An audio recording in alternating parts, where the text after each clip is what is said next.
Bismillahirrahmanirrahim. Assalamualaikum warahmatullahi wabarakatuh. Alhamdulillah, puji syukur kita panjatkan kehadirat Allah Subhanahu wa taala. Selawat serta salam kita kirimkan kepada junjungan Nabi Allah Muhammad sallallahu alaihi wasallam. Baiklah, perkenalkan nama saya Ahmad Rifai dari program studi Tadris Matematika. Jadi, kali ini saya akan membuat video penugasan tugas akhir atau final dari mata kuliah geometri analitik bidang.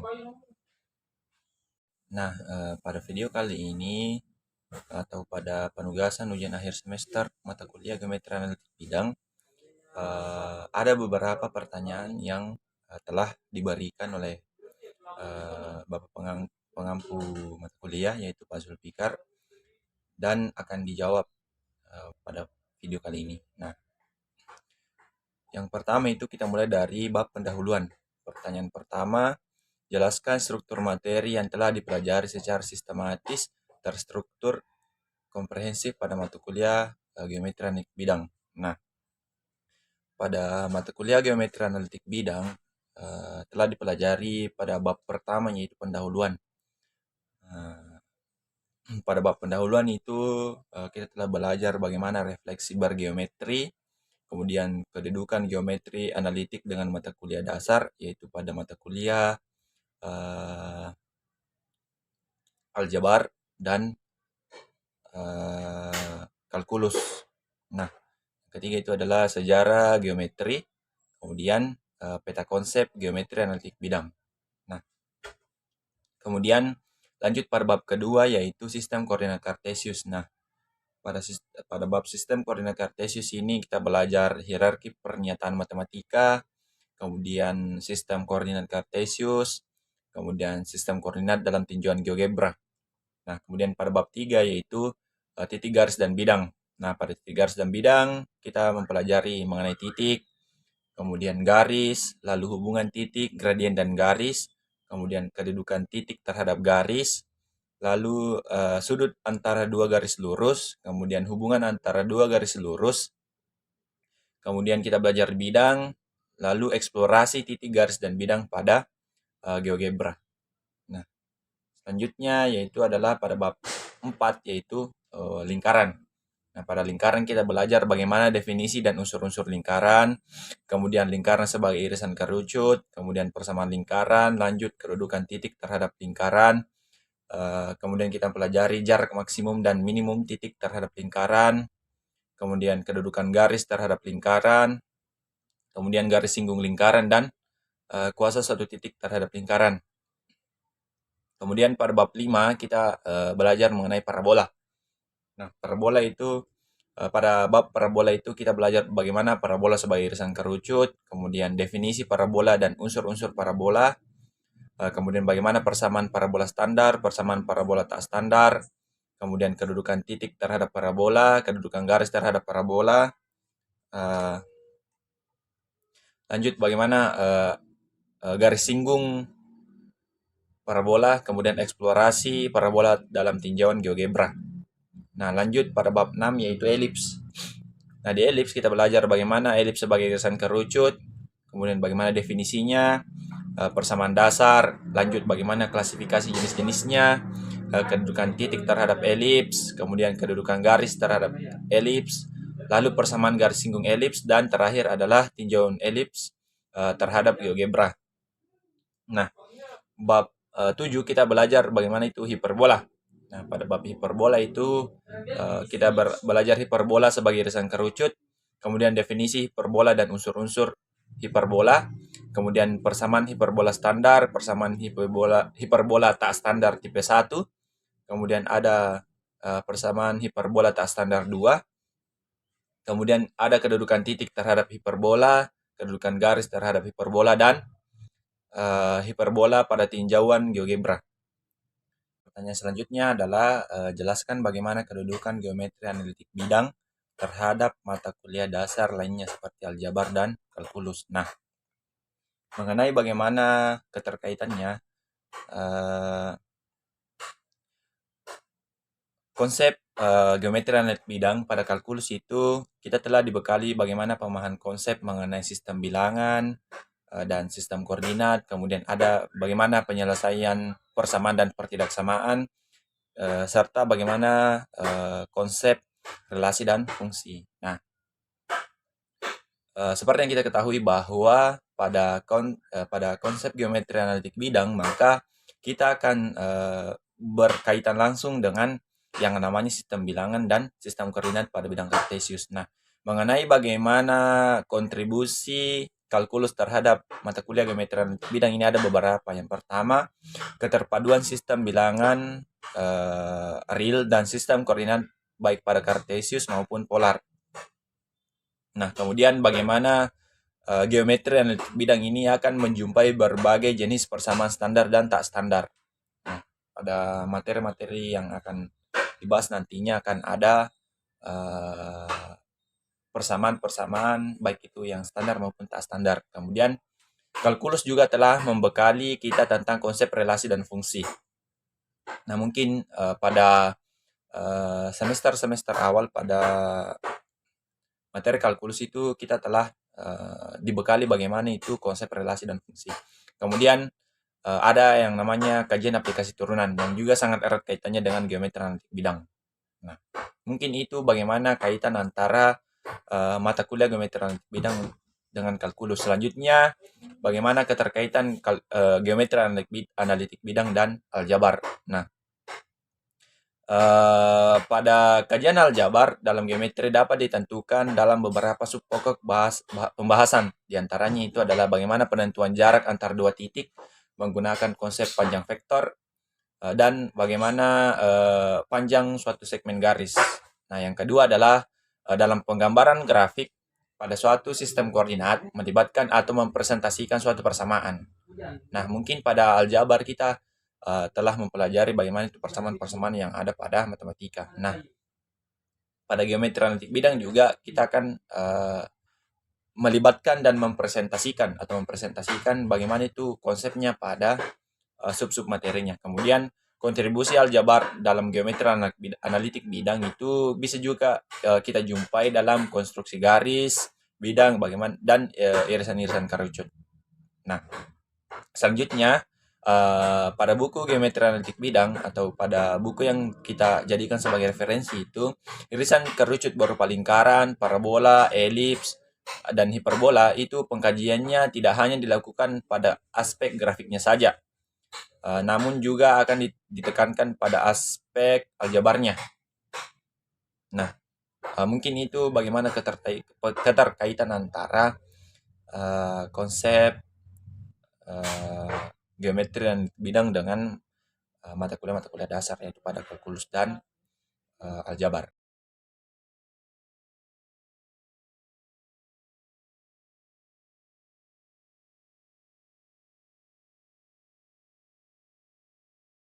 Sistem koordinat adalah suatu sistem yang menggunakan satu atau lebih bilangan atau koordinat untuk secara unik menentukan posisi suatu titik atau unsur geometri lainnya.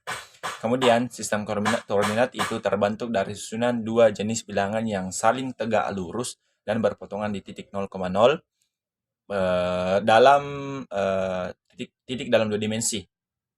Nah, pada sebelah kanan titik potongnya itu sebelah kanannya bernilai positif, pada sumbu X bernilai positif, kemudian di sebelah atasnya itu sumbu Y bernilai positif, kemudian sebelah kiri sumbu X bernilai negatif, dan di bawah adalah sumbu Y bernilai negatif. Nah, melalui sistem koordinat kartesius, suatu titik dapat diidentifikasi kedudukan atau posisinya. Nah, dapat dikatakan bahwa pemberian tanda titik pada suatu bilangan kedudukannya tidak dapat diketahui jika tidak dilengkapi dengan sistem koordinat. Artinya adalah ketika tidak ada pemberian tanda titik pada suatu bidang, maka kita tidak ketahui bahwa titik ini berada di mana. Nah, selanjutnya, melalui sistem koordinat kartesius, dua titik yang berada pada satu sistem koordinat di kedudukan yang berbeda dapat dihitung panjang garis yang menghubungkannya. Nah, melalui sistem koordinat kartesius suatu bidang dapat dihitung juga bagaimana luasnya. Nah, pertanyaan selanjutnya adalah sebutkan apa saja bentuk pernyataan dalam matematika. Nah, pada pernyataan matematika itu ada beberapa bentuk-bentuk pernyataan. Yang pertama adalah aksioma. Aksioma adalah sebuah pernyataan di mana pernyataan yang kita terima sebagai suatu kebenaran dan juga bersifat umum. Kemudian ada yang dikatakan sebagai definisi. Nah, definisi adalah suatu pertanyaan yang dapat dibuat dengan menggunakan konsep yang tidak terdefinisi atau konsep yang telah terdefinisi sebelumnya atau yang belum diketahui dan konsep yang telah diketahui sebelumnya. Kemudian yang ketiga adalah postulat.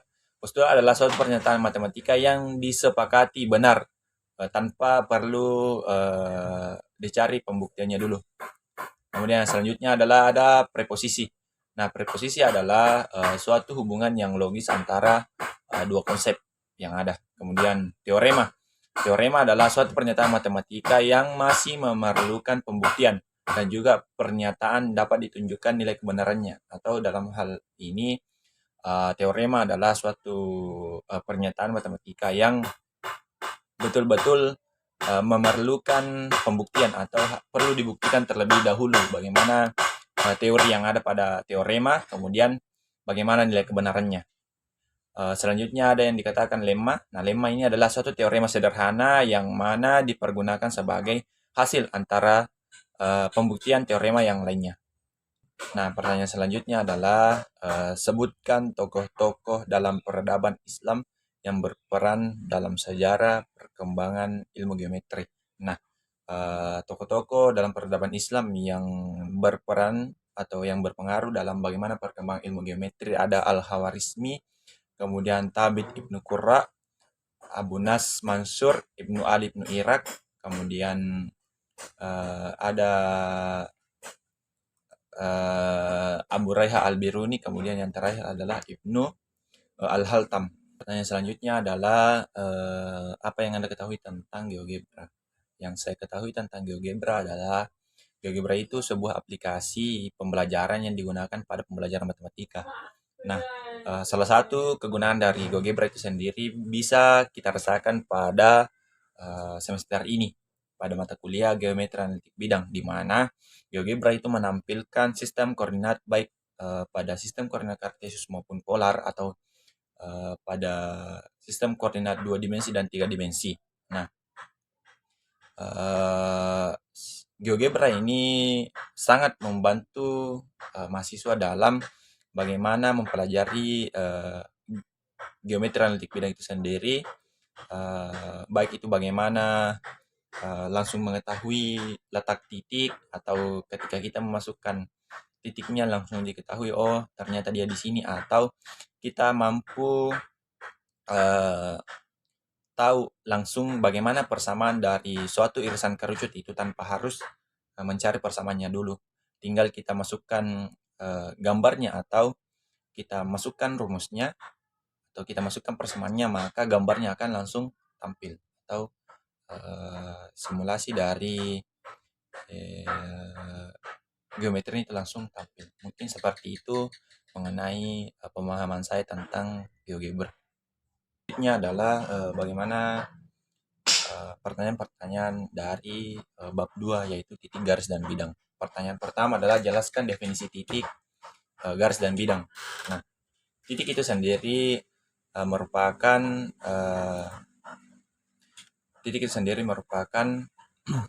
suatu objek yang tak berdimensi, sedangkan garis adalah kumpulan titik-titik yang membentuk dimensi panjang. Kemudian yang terakhir adalah bidang. Bidang itu terdiri atas panjang dan lebar, tapi tidak memiliki ketebalan. Pertanyaan selanjutnya adalah jelaskan pembentukan rumusan jarak antara dua titik dan jelaskan bagaimana hubungannya dengan panjang garis.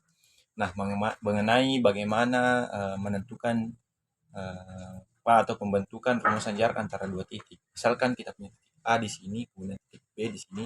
Ketika kita ingin menghubungkan antara titik A dengan titik B atau bagaimana jarak antara dua titik ini, maka kita bisa menggunakan teorema Pythagoras. Nah, bagaimana caranya?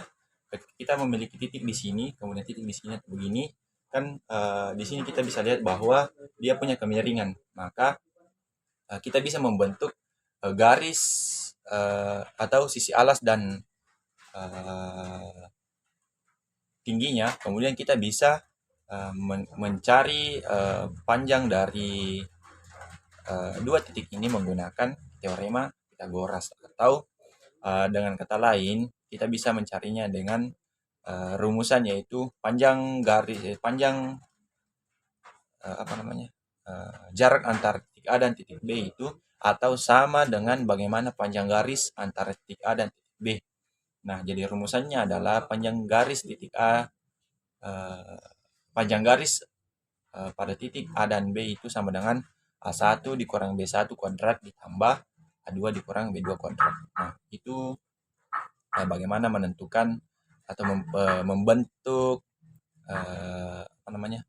rumusan jarak antara dua titik dan bagaimana hubungannya dengan panjang garis. Yang selanjutnya adalah jelaskan apa saja bentuk persamaan dasar pada garis lurus. Nah, mungkin pada persamaan garis lurus saya akan menjelaskan bagaimana persamaannya. Bagaimana bentuk persamaan dasarnya dari garis lurus. Ada dua. Yang pertama adalah ketika misalkan kita punya dua titik A dan B, dan bagaimana menentukan jarak antara dua titik ini, atau andaikan kita tarik satu garis dari titik A dan titik B, maka akan membentuk satu garis lurus. Nah, pada dua titik tersebut kita dapat merepresentasikan dalam satu garis lurus, ya. Maka kita akan membentuk rumus, yaitu panjang jarak antara titik A dan B itu sama dengan akar dari panjang X1 atau titik pertama pada A, kemudian dikurangi dengan, atau dengan kata lain, X1 dikurang X2 ditambah Y1 kurang Y2, dan masing-masing dikuadratkan. Atau misalkan kita punya dua titik A X1 Y1, kemudian titik B X2 Y2, maka kita akan mendapatkan panjang garis lurusnya, yaitu akar dari X1 dikurang X2 kuadrat ditambah Y1 dikurang Y2 kuadrat. Nah, kemudian yang kedua adalah mengenai kemiringannya. Mengenai kemiringannya itu kita bisa mencari kemiringan atau gradien dari garis lurus, yaitu dengan cara rumusnya itu Y sama dengan MX tambah C, di mana M-nya itu adalah gradien atau kemiringannya. Kemudian bagaimana persamaan umumnya, bentuk umum dari persamaan garis lurus itu yaitu AX tambah BY ditambah C sama dengan 0. Nah, maka itulah tadi tiga bentuk-bentuk persamaan persamaan dasar pada garis lurus, di mana yang pertama adalah kita bisa mencari garis lurus itu dengan mencari panjang antara atau jarak antara dua titik. Kemudian yang kedua mengenai gradiennya. Yang ketiga adalah bagaimana bentuk umum atau persamaan umum dari garis lurus itu sendiri. Pertanyaan selanjutnya adalah jelaskan apa saja kedudukan titik terhadap garis. Nah, kedudukan titik terhadap garis itu ada dua. Yang pertama, titik terletak pada garis, yang artinya garis ini melalui titik. Kemudian yang kedua, titik tidak berada dalam garis, artinya titik ini berada di luar dari garis. Nah, pertanyaan selanjutnya adalah jelaskan konsep bagaimana pembentukan jarak terdekat antara titik dan garis. Nah, jarak terdekat antara titik dan garis ini, misalkan kita punya titik A, kemudian ada garis G. Nah, bagaimana mengetahui bagaimana panjangnya dari, atau bagaimana pembentukan jarak terdekatnya antara titik dan garis itu adalah ketika kita menarik garis antara titik A dan garis G, ketika dia membentuk sudut siku-siku atau membentuk sudut 90 derajat, maka itulah jarak terpendek, atau itulah jarak terdekat antara satu titik dan satu garis. Selanjutnya adalah jelaskan kedudukan garis lurus dengan garis lurus lainnya. Nah, mengenai kedudukan garis terhadap garis yang lain itu ada 3. Yang pertama itu sejajar, yang kedua tegak lurus, yang ketiga adalah berpotongan. Nah, sejajar ini syaratnya ketika gradiennya itu gradien antara garis 1 dengan garis 2 itu sama, atau dengan kata lain M1 sama dengan M2. Kemudian tegak lurus itu dikatakan tegak lurus ketika M1 dikali M2 itu sama dengan min 1. Nah, kemudian yang ketiga adalah berpotongan. Nah, mungkin itu bagaimana kedudukan garis dengan garis lurus lainnya. Oke, selanjutnya kita masuk pada irisan kerucut lingkaran. Pertanyaan pertama, jelaskan definisi lingkaran. Nah, lingkaran itu sendiri didefinisikan sebagai kedudukan titik-titik pada bidang datar yang terhubung secara kontinu, di mana setiap titik memiliki jarak yang sama terhadap titik tertentu. Dalam hal ini, jarak ini disebut dengan radius atau jari-jari, sedangkan titik tertentu ini disebut sebagai titik pusat. Oke. Pertanyaan selanjutnya adalah dari definisi lingkaran, kira-kira bagaimana dasar pembentukan persamaannya? Nah, dasar pembentukan rumus lingkaran itu sendiri berdasarkan definisi yang ada, maka dapat pula dipandang bahwa lingkaran sebagai kumpulan titik-titik yang merupakan pasangan titik yang dihasilkan dari sejumlah segitiga siku-siku yang tak berhingga dengan panjang kemiringan yang sama atau tetap. Kemudian pertanyaan selanjutnya, sebutkan unsur-unsur di dalam lingkaran. Bagaimana hubungan antara unsur-unsur yang ada? Nah, unsur-unsur yang ada dalam lingkaran itu ada beberapa. Yang itu ada titik pusat, kemudian ada jari-jari, jumlah 2 jari-jari yang sejajar antara kiri dan kanan itu disebut diameter, kemudian ada busur, tali busur, juring, tembereng, sudut pusat dan sudut keliling. Nah, pertanyaan selanjutnya adalah sebutkan jenis-jenis lingkaran berdasarkan kedudukan titik pusat serta bagaimana bentuk persamaan dasar lingkaran. Oke, mengenai jenis-jenis lingkaran berdasarkan titik pusatnya itu ada 2. Yang pertama, lingkaran yang berpusat di titik 0,0 dengan rumusnya yaitu x kuadrat tambah y kuadrat sama dengan r kuadrat, di mana r-nya itu merupakan jari-jarinya. Kemudian lingkaran yang berpusat di titik alfa, beta, maka rumusnya adalah x1 dikurang alfa kuadrat ditambah y1 dikurang beta kuadrat itu sama dengan r kuadrat. Nah, mungkin itu dua jenis lingkaran berdasarkan kedudukan titik pusatnya. Nah, pertanyaan selanjutnya adalah bagaimana konsep pembentukan rumus kedudukan titik terhadap lingkaran dari tinjauan geometri dan aljabarnya. Nah, kedudukan titik terhadap lingkaran itu ada 3 pada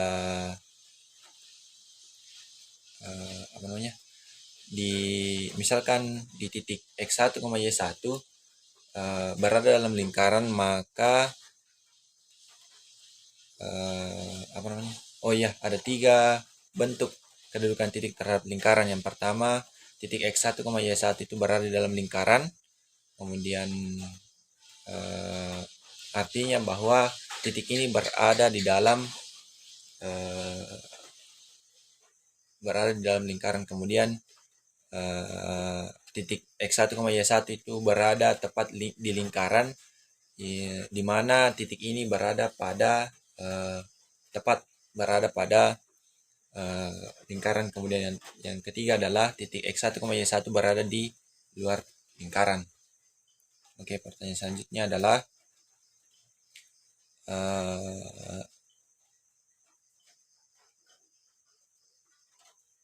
bagaimana kedudukan garis terhadap lingkaran dari segi tinjauan geometri dan aljabarnya. Nah, mengenai kedudukan garis terhadap lingkaran ini juga ada 3. Pada konsep aljabarnya itu untuk menentukan kedudukan garis terhadap lingkaran itu dari nilai diskriminannya. Jika nilai diskriminannya lebih besar dari 0, maka dapat dikatakan garis memotong lingkaran. Nah, mengenai konsep geometrinya, maka kedudukan garisnya ini akan memotong lingkaran atau melalui 2 titik pada lingkaran. Kemudian jika nilai diskriminannya sama dengan 0, maka dapat dikatakan bahwa garis itu menyinggung lingkaran, atau dalam artian garis ini tepat berada di satu titik yang ada pada lingkaran.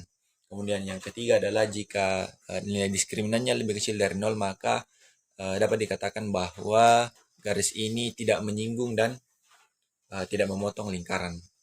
Nah, pertanyaan selanjutnya adalah jelaskan apa yang dimaksud titik singgung dan garis singgung lingkaran, dan bagaimana bentuk persamaan atau rumusan mencari titik singgung dan garis singgung lingkaran. Nah, titik singgung dan garis singgung. Nah, garis singgung pada lingkaran dapat dipandang sebagai titik pertemuan atau persekutuan antara satu garis lurus dengan satu lingkaran tertentu, sehingga dapat dikatakan bahwa semua titik yang dilalui oleh lingkaran dapat menjadi persinggungan dengan satu garis tertentu.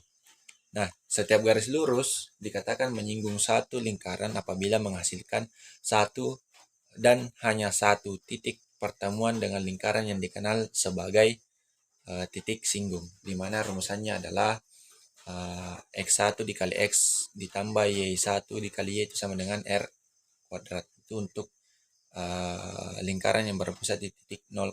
Sedangkan untuk lingkaran yang berpusat di alfa, beta, maka rumusnya itu adalah X1 dikurang alfa dikali X kurang alfa ditambah Y1 kurang beta dikali Y kurang beta itu sama dengan R kuadrat.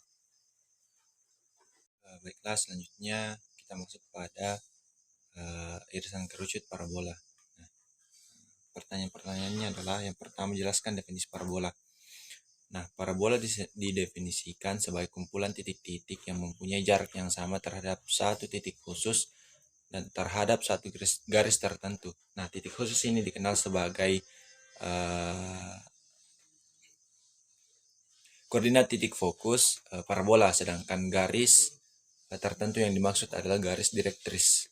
Nah, semua titik-titik yang dilewati oleh parabola mempunyai mempunyai jarak yang sama terhadap titik fokus dan garis direktris. Nah, artinya adalah ketika ada satu titik yang ada pada yang ada pada parabola, maka jarak titik tersebut terhadap titik puncak sama dengan jaraknya terhadap garis direktris. Nah, kemudian pertanyaan selanjutnya adalah sebutkan unsur-unsur dalam parabola. Bagaimana hubungan unsur-unsur yang ada. Nah, unsur-unsur yang ada pada parabola yaitu yang pertama ada lintasan parabola yang membentuk kumpulan titik yang memenuhi persamaan parabola. Dalam hal ini dapat dinotasikan dengan PI X, Y. Kemudian titik fokus ini bergantung pada parameter parabola dengan notasi F besar. Kemudian garis direktris ini adalah garis yang tegak lurus dengan sumbu simetri parabola. Kemudian ada titik puncak dan sumbu simetri parabola. Nah, sumbu simetri parabola ini adalah garis yang tegak lurus dengan garis direktris dan melalui titik fokus dan titik puncak. Kemudian selanjutnya adalah dari definisi parabola, bagaimana dasar dan konsep pembentukan persamaannya. Nah, mengenai pembentukan persamaan parabola itu ada 2. Ada persamaan parabola standar dan ada persamaan parabola tak standar. Nah, mengenai persamaan parabola standar ini dapat kita cari dengan menggunakan rumus teorema Pythagoras dalam mencari jarak antara 2 titiknya. Nah,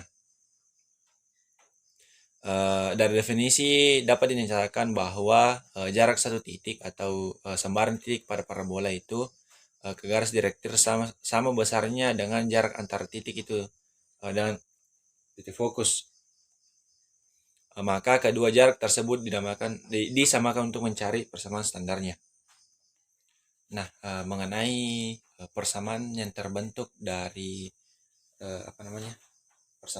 bentuk aljabar dari persamaan parabola itu sendiri ada 4. Yang pertama, parabola horizontal ke kanan. Bentuknya adalah y kuadrat sama dengan 4px. Kemudian parabola standar yang horizontal ke kiri. Itu y kuadrat sama dengan min 4px. Kemudian ada persamaan parabola standar vertikal ke atas, x kuadrat sama dengan 4py, kemudian vertikal ke bawah, x kuadrat sama dengan min 4py. Sedangkan persamaan parabola tak standar itu hampir sama dengan mencari persamaan parabola standarnya. Cuman yang membedakan adalah pada parabola tak standar ini berada pada satu titik P, tidak di 0,0 tapi berada pada titik alfa, beta. Nah, dari persamaannya itu juga sama, ada 4. Ada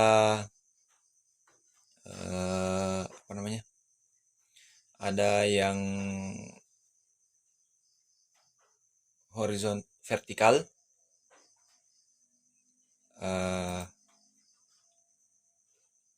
maksud saya horizontal ke kanan itu persamaannya y kurang beta kuadrat sama dengan 4a dikali x kurang alfa, di mana p nya titik pusatnya itu berada pada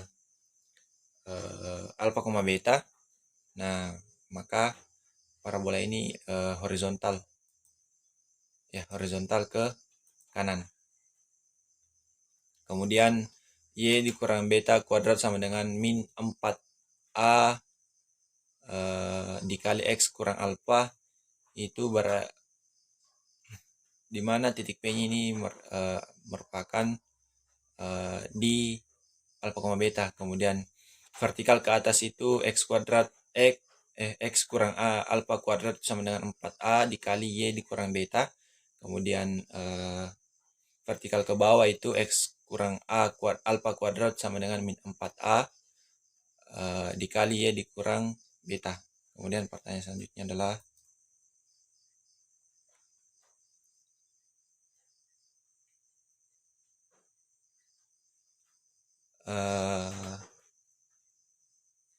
bagaimana kedudukan titik terhadap parabola dari tinjauan geometri dan aljabarnya.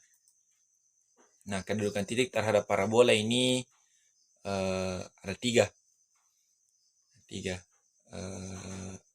Titik berada di dalam parabola. Untuk persamaan parabola standar horizontal itu nilai y kuadrat itu lebih kecil dari 4px. Sedangkan yang standarnya y dikurang b kuadrat itu lebih kecil dari 4p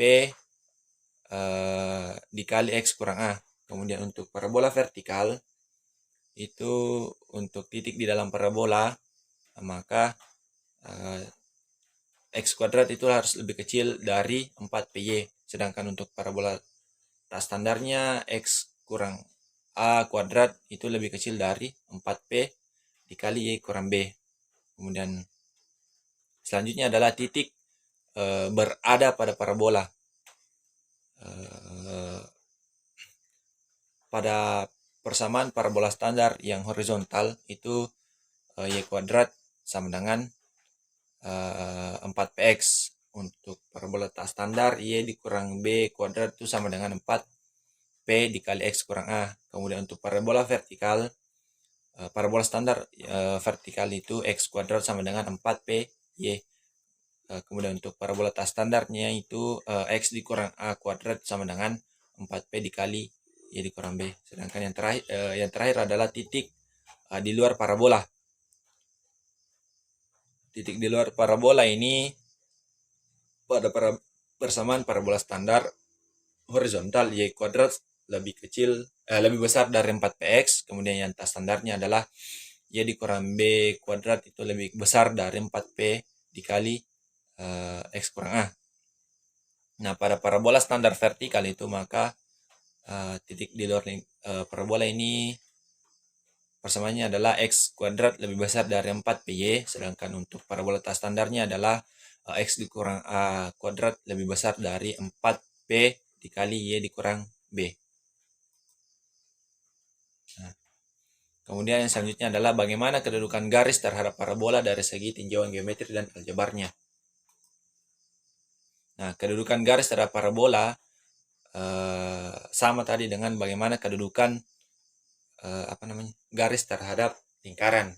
Itu bagaimana kita mencari nilai diskriminannya. Nilai diskriminannya itu nilai dari B kuadrat dikurang 4AC. Nah, untuk nilai diskriminan lebih besar dari 0, maka garis ini memotong parabola di 2 titik.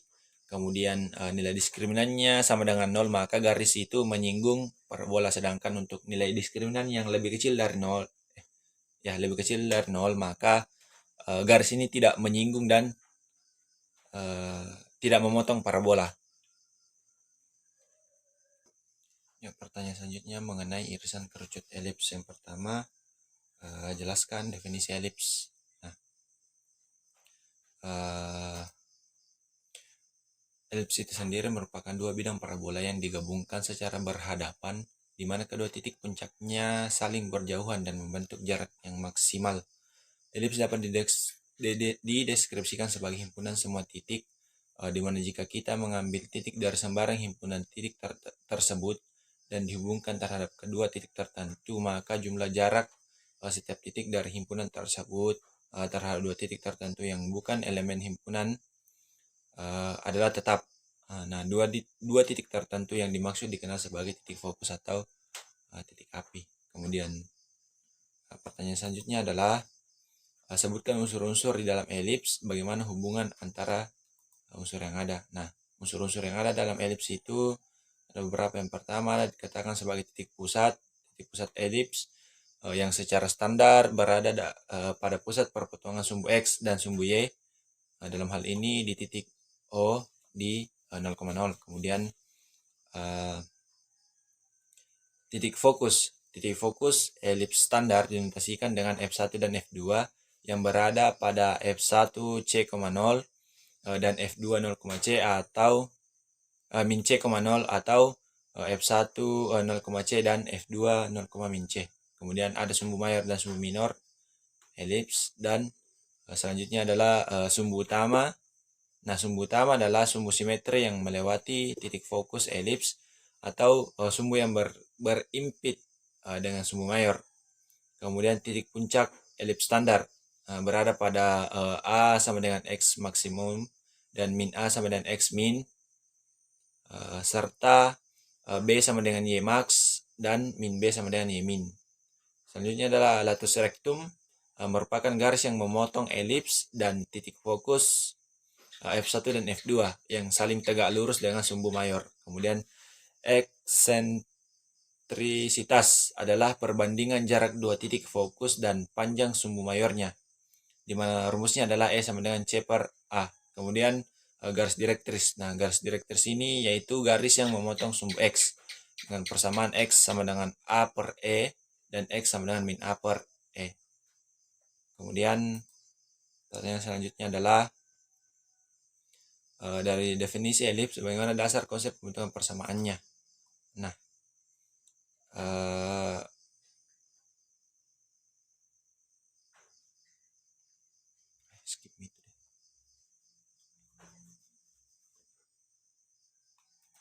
pertanyaan selanjutnya adalah sebutkan jenis-jenis elips berdasarkan kedudukan titik pusat dan berdasarkan sumbu utamanya atau rotasi sumbu. Nah, mengenai jenis-jenis elips berdasarkan kedudukan titik itu ada 4. Yang pertama, elips horizontal berpusat di 0,0. Nah, bentuk umumnya adalah x kuadrat per a kuadrat ditambah y kuadrat per b kuadrat sama dengan 1, di mana a lebih besar dari b. Dengan catatan koordinat titik puncak A-nya itu A1 sama dengan A,0, A2 min A,0, dan B-nya sama dengan 0, B, dan B1-nya sama dengan 0, B, dan B2-nya 0, min B. Sumbu mayornya itu sama dengan 2A, sumbu minornya 2B. Kemudian titik fokus F1 sama dengan C,0, dan F2 sama dengan min C,0, di mana C-nya ini sama dengan A kuadrat dikurang B kuadrat. Nah, nilai eksentrisitasnya itu adalah F sama dengan C per A, seperti yang saya sebutkan sebelumnya. Kemudian persamaan garis direktrisnya itu sama, X sama dengan A per C, A kuadrat per C, dan min A kuadrat per C.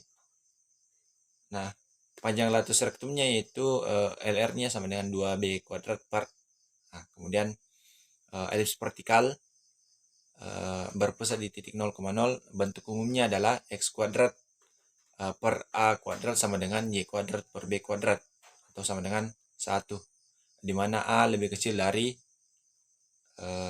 b. Kemudian yang ketiga adalah elips horizontal pusat di P, Q, dan ya, pusatnya ini tidak di 0,0 lagi, atau dengan kata lain ini elips tak standar, di mana bentuk rumusnya adalah x dikurang p kuadrat per a kuadrat ditambah y kurang q kuadrat per b kuadrat itu sama dengan 1, di mana a lebih kecil dari a lebih besar dari b. Maaf. Kemudian elips vertikal berpusat di P, Q, di mana persamaannya adalah x dikurang p kuadrat per a kuadrat ditambah y dikurang q kuadrat per b kuadrat sama dengan 1, di mana a-nya lebih kecil dari b. Nah, perbedaan antara elips horizontal dan vertikal itu ada pada ininya. Pada elips horizontal itu a-nya lebih besar dari b, sedangkan elips vertikal itu a-nya lebih kecil dari b. Nah, kemudian pertanyaan selanjutnya adalah bagaimana kedudukan titik terhadap elips dari tinjauan GeoGebra dan aljabarnya. Nah, kedudukan titik terhadap elips itu untuk kita ketahui bagaimana kedudukan titik terhadap elips, kita substitusi dulu titik tersebut ke persamaan elipsnya. Nah, dari persamaan elips yang telah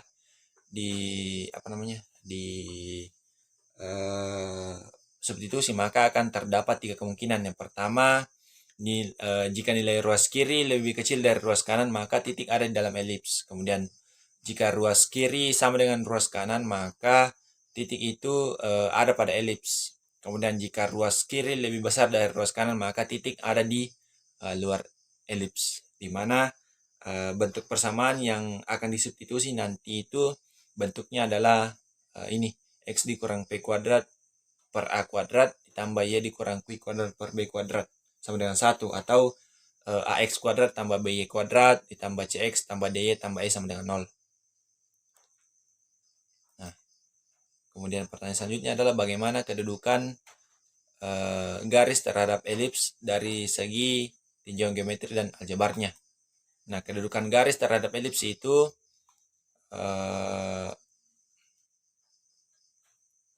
yang pertama, substitusi garis ke elips sehingga terbentuk persamaan kuadrat ax kuadrat tambah bx tambah c sama dengan 0, atau ay kuadrat tambah by tambah c sama dengan 0. Kemudian yang kedua adalah ditentukan nilai diskriminannya dengan rumus nilai diskriminan adalah b kuadrat dikurang 4ac. Mengenai kedudukan garis terhadap elips itu juga ada 3 syarat mengenai nilai diskriminannya. Yang pertama, jika nilai diskriminannya lebih besar dari 0, maka garis tersebut memotong elips di 2 titik yang berbeda. Kemudian jika D-nya atau nilai diskriminannya sama dengan 0, maka garis itu menyinggung elips. Kemudian untuk nilai D-nya lebih atau nilai diskriminannya lebih kecil dari 0, maka dia tidak memotong dan tidak menyinggung elips.